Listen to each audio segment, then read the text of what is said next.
Hi everyone, welcome back to the channel simplified education. और आज के इस वीडियो में हम कुछ ऐसी 10 गलतियों के बारे में बात करने वाले हैं जो आपका सीयूईटी बिल्कुल ही रूइन कर सकती है। और आप ऐसा भी हो सकता है कि आप रोते रोते एग्जाम सेंटर से बाहर आए।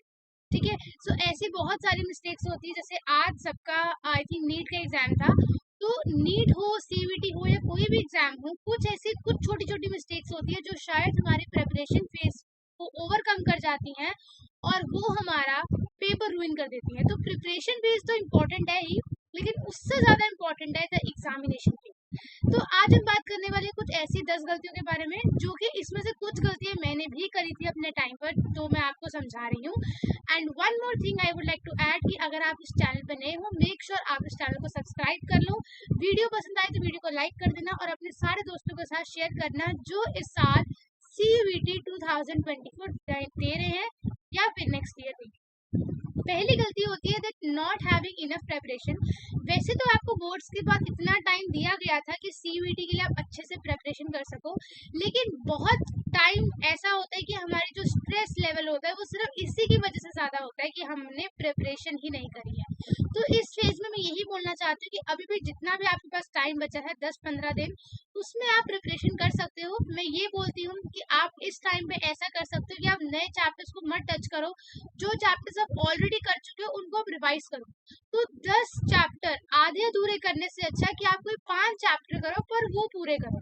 ठीक है, जिससे वो 5 चैप्टर के सवाल तो आप सही लगा सको। ऐसे नहीं करना कि ज्यादा के चक्कर में कि मैं पूरे 10 चैप्टर करूंगा और आपने ढंग से एक चैप्टर भी नहीं करा तो आप किसी का सवाल नहीं लगा पाओ।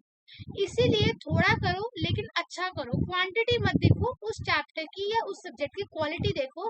तो अगर आपके पास अभी भी इतना टाइम नहीं है प्रिपरेशन करने का, तो जो आपने 12th में करा है अब उसको रिवाइज करो अच्छे से। डिलीटेड टॉपिक्स मत करो अगर इतना आपके पास अभी टाइम नहीं बचा, क्योंकि ऐसा नहीं होना चाहिए कि आप डिलीटेड टॉपिक्स करने में लग गए, ना आपसे वो डिलीटेड टॉपिक्स हुए और ना ही 12th की वो रिविजन हुई। इस चक्कर में आप दोनों के ही क्वेश्चन अटेम्प्ट नहीं कर पाए। तो ये गलती आपने बिल्कुल नहीं करनी। सेकेंड हमारा होता है स्ट्रेस और एंजाइटी। ये हमारे सबके फेस में एग्जाम से पहले जरूर आता है। ये थॉट्स आते हैं कि अगर मैं फेल हो गया तो, या अगर मैं फेल हो गई तो, मुझे कॉलेज नहीं मिला तो, TU एडमिशन नहीं मिला तो, नंबर कम आए तो। इसी चक्कर में हमारा बहुत टाइम ऐसा होता है कि हमारा पेपर बहुत खराब चला जाता है, सिर्फ इसी स्ट्रेस और एंजाइटी की वजह से। हम पेपर में जाते ही ब्लैंक हो जाते हैं और हमें कुछ समझ में नहीं आता। तो स्ट्रेस और एंजाइटी को जितना हो सके अपने से दूर रखना है ड्यूरिंग दिस एग्जाम फेज। उसमें आप मेडिटेशन करिए और जितना हो सकता है स्ट्रेस और एंजाइटी को अपने से दूर रखिए। मोटिवेशनल वीडियोस देखिए, मोटिवेशनल कोट्स पढ़िए और जितना हो सकता है अपने आप को मोटिवेट रखिए। और आप अभी सिर्फ अपने प्रिपरेशन के बारे में सोचिए, रिजल्ट के बारे में अभी मत सोचिए। जब रिजल्ट का टाइम आएगा तो उसको भी हम इनकाउंटर या उसको भी हम टैकल कर लेंगे। ठीक है, थर्ड गलतियां हमारी होती है हम प्रॉपर डॉक्यूमेंट्स ही नहीं लेके जाते। हमको स्पेसिफिकली वहाँ आधार कार्ड, एडमिट कार्ड, फोटोग्राफ ये सब हमें लेके जानी होती है, लेकिन समटाइम्स हम स्ट्रेस में होते हैं, हम एडमिट कार्ड भूल गए, हम फोटोग्राफ भूल गए, हम आधार कार्ड भूल गए। ठीक है, एक ग्लू स्टिक भी आप लेके जा सकते हैं फोटो चिपकाने के लिए, हम वो भूल गए। सो ये गलतियां मत दोहराना। ये ना हो सेंटर पे जाके आपको पता लग रहा है कि मैं ये डॉक्यूमेंट भूल गया, मैं वो डॉक्यूमेंट भूल गया, और उसके बाद आप सेंटर के बाद गलियों में घूम रहे हो कि कहीं फोटोकॉपी की दुकान मिल जाए, कहीं कुछ मिल जाए। तो ये गलती आपने बिल्कुल भी नहीं करनी है। जितना हो सकता है उतना घर से एक फोल्डर में एक पेन, डॉक्यूमेंट, एडमिट कार्ड, आधार कार्ड, फोटोग्राफ, सब कुछ आप घर से ही लेकर जाएंगे। वहां पे जो चीजें अलाउड होंगी आप उसको अंदर लेके जाएंगे, बाकी जो चीजें अलाउड नहीं होंगी आप बाहर अपने पेरेंट्स को या भाई बहन को पकड़ा देंगे। लेकिन घर से आप डॉक्यूमेंट्स लेके जाएंगे। क्या हो जाए, ज्यादा उसका यूज नहीं आएगा, बट ऐसा तो नहीं है ना कि अगर उसका यूज आ गया तो हमारे पास है नहीं, ऐसा नहीं होना चाहिए। तो डॉक्यूमेंट्स आप अच्छे से रेडी करके जाएंगे और एक दिन पहले अपने सारे डॉक्यूमेंट्स का प्रिपेयर कर लेंगे। फोर्थ हमारा होता है टाइम मैनेजमेंट। जैसे कि CUET में आपको पता होगा कि 50 में से you have to attempt 40 questions. ठीक है, और 40 क्वेश्चंस अटेम्प्ट करना 1 घंटे के अंदर अंदर। 1 घंटा तो सिर्फ मैं फिजिक्स, मैथ्स, अकाउंटेंसी ऐसे सब्जेक्ट के लिए बोल रही हूँ। बाकी जो माइनर या मेजर सब्जेक्ट है उनके लिए तो आपको सिर्फ 45 मिनट्स या 40 मिनट्स ही मिल रहे हैं। ठीक है, तो 40 मिनट्स में you have to attempt 40 questions. So आप देख सकते हो कितना ज्यादा आपको कम टाइम है और क्वेश्चंस कितने ज्यादा आपको अटेम्प्ट करने हैं। तो टाइम मैनेजमेंट के लिए आप जितना हो सकता है उतना मॉक पेपर लगाइए। मॉक पेपर का CBT फॉर्म और ओएमआर शीट दोनों के फॉर्म पे लगाइए। ओएमआर शीट को एक बार आप खुद भरना सीख लीजिए, प्रिंट आउट निकलवा के। एंड जितना हो सकता है आप मॉक टेस्ट प्रैक्टिस करिए, वो भी टाइमर लगा के। जितना आप टाइमर लगाएंगे उतना ही आपको एग्जाम में इजी रहेगा पेपर सॉल्व करने में। देखो बायोलॉजी कुछ ऐसे थ्योरेटिकल सब्जेक्ट होते हैं जिसमें हमें 40 मिनट बहुत ज्यादा लगते हैं, क्योंकि उसमें या तो हमें क्वेश्चन का आंसर आता होता है या नहीं आता होता, कुछ बीच का नहीं होता। लेकिन फिजिक्स, अकाउंटेंसी, मैथमेटिक्स या केमिस्ट्री जैसे कुछ ऐसे सब्जेक्ट होते हैं जहाँ पे कभी कभी न्यूमेरिकल आ जाते हैं, लाइक फिजिकल केमिस्ट्री हो गई, फिजिक्स में तो न्यूमेरिकल्स होते ही होते हैं। वहां पे हमें वो न्यूमेरिकल सॉल्व करना होता है, हमें फॉर्मूला लगाना होता है, और फिर हमें आंसर नहीं मिल रहा होता तो हमारी एंजाइटी लेवल बढ़ती है कि 10 मिनट तो एक क्वेश्चन पे लग गए, बाकी के 35 क्वेश्चन या बाकी के 39 क्वेश्चन में कब सॉल्व करूंगा। तो ये टेंशन से आप दूरी रखने के लिए जो सब्जेक्ट में आपको लगता है आपका टाइम कम पड़ता है, उस सब्जेक्ट की तो एटलीस्ट आप मॉक पेपर लगा के जाना ही जाना। ठीक है। नेक्स्ट हमारी गलती होती है रॉन्ग प्लेस में चले जाना। इसका मतलब क्या होता है, देखो सेंटर तो मोस्ट प्रोबेबली हम सब ढूंढ ही लेते हैं कि कहाँ हमें जाना है, बट मेरे साथ ऐसा हुआ था कि जब मैं सेंटर के अंदर गई तो मुझे मेरे एडमिट कार्ड पे लिखा था B block something like that, और नीचे ए कुछ लिखा था, तो मुझे लगा ए ब्लॉक है, और मैं ए ब्लॉक के 10th फ्लोर तक चढ़ गई। उसके बाद मुझे पता लगा कि ये ए ब्लॉक में नहीं है, मेरा एग्जाम बी ब्लॉक में है, तो मुझे उस 10 फ्लोर उतर के दूसरे 10 फ्लोर चढ़ना पड़ा। तो उस चक्कर में मेरा एक तो ये हो गया था कि बहुत फटीक आ गया था, मैं बहुत ज्यादा एकदम से चक्कर आने वाले थे। एंड दूसरा क्या हुआ था कि उस टाइम तक मेरे को 10-15 मिनट अपने आप को सेटल करने में लग गए एग्जाम स्टार्ट करने से पहले। सो इसीलिए आप अपना रूम नंबर अच्छे से, एडमिट कार्ड में जब आपको रूम नंबर अलॉट होगा, अच्छे से पहले इंश्योर करें कि क्या यही मेरा रूम नंबर है, क्या यही मेरी सीट है, मुझे यही बैठना है। समटाइम्स ऐसा होता है हम गलत डेस्क पे जाके बैठ जाते हैं, हम गलत सीट पे जाके बैठ जाते हैं, ओएमआर भी फिल कर लेते हैं, एंड बाद में रियलाइज होता है ये तो हमारी जगह थी नहीं। देन आपको फिर उस रूम में जाना पड़ता है जहाँ आपका एग्जाम होता है, और फिर वहां आने जाने में बहुत देर हो जाती है। That is Y.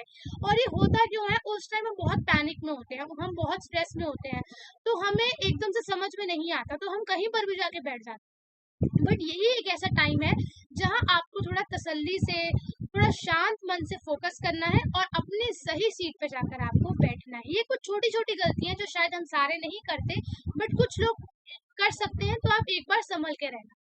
ठीक है, जब मैं कर सकती हूँ तो मैंने तो करी थी। उसके बाद हमारा आता है बार्ड आइटम। आपको कैरी करो, आप मेटालिक, आपकी बॉडी में कोई मेटालिक चीज लगी हुई है, या आप स्लीपर ने शूज पहन के जा रहे हो, बहुत टाइट जीन्स पहन के जा रहे हो, या क्लिप्स लगा के जा रहे हो, या फिर आप rings, I can say earrings पहन के जा रहे हो, तो वहां पर आपकी चेकिंग में बहुत टाइम लग सकता है। और जितना आपको चेकिंग में टाइम लगेगा उतना फिर आपको बाद में एडमिट कार्ड के प्रोसीजर में टाइम लगेगा, उतना ही आप लेट रूम में जाके बैठेंगे, और हो सकता है आपका इस सब के दौरान आपका इतना दिमाग खराब हो जाए कि आप पेपर ना ढंग से दे।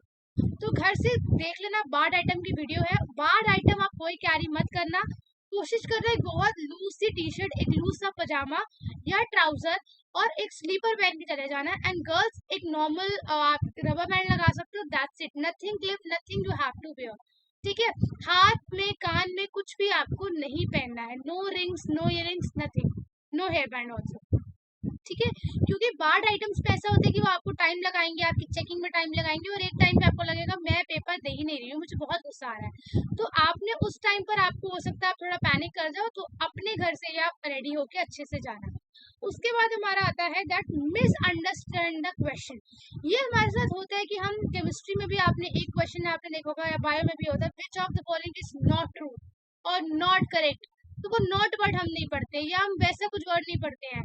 फॉर एग्जाम्पल केमिस्ट्री में कोई एक्सेप्शन हमने नहीं पढ़ी, या क्वेश्चन ही हमने गलत पढ़ लिया, तो क्वेश्चन आपने हमेशा गलत पढ़ोगे तो क्वेश्चन गलत पढ़ते ही आंसर गलत आ जाएगा। क्वेश्चन को कभी भी मिस इंटरप्रेट नहीं करना, गलत नहीं पढ़ना।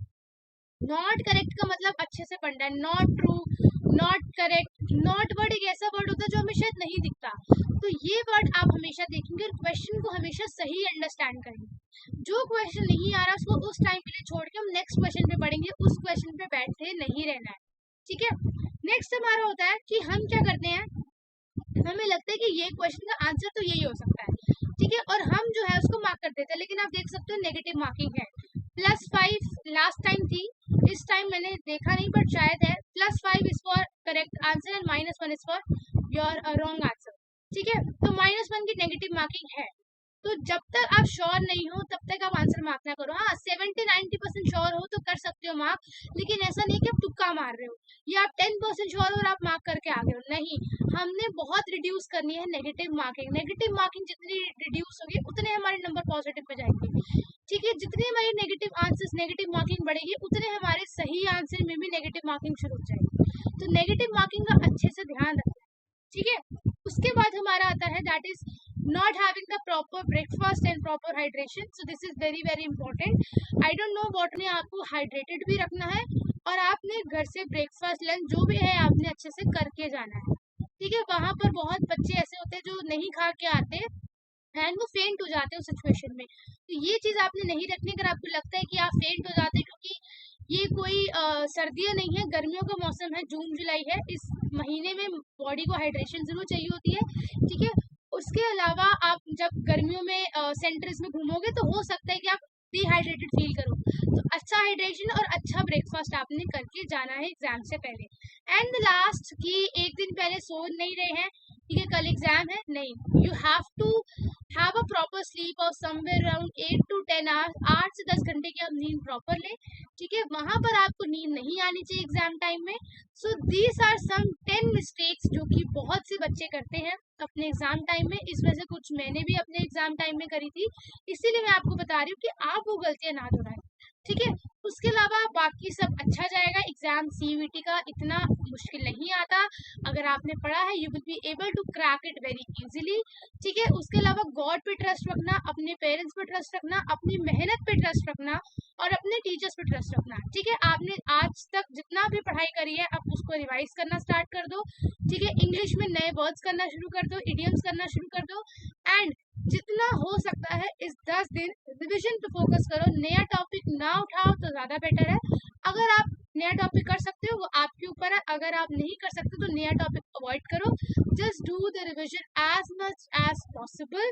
ठीक है, and yes that's it. All the very best from my side. And एक बार आप अपने एग्जाम देकर आ जाओ, उसके बाद preference sheet, university cut off सबकी बात इस चैनल पर करेंगे। So I think that's it for this video. I'll see you in the next session or in the next video.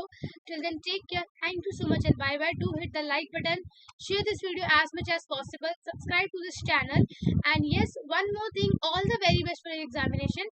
ये 10 गलतियां ना दोहराना तो बहुत अच्छा आपका एग्जाम जाएगा। एंड उसके अलावा अगर इसके बाद भी एग्जाम अच्छा नहीं गया तो कोई बात नहीं है, life has so many plans, और कुछ कर लेंगे, जरूरी नहीं है कि यही सब कुछ है। All the very best and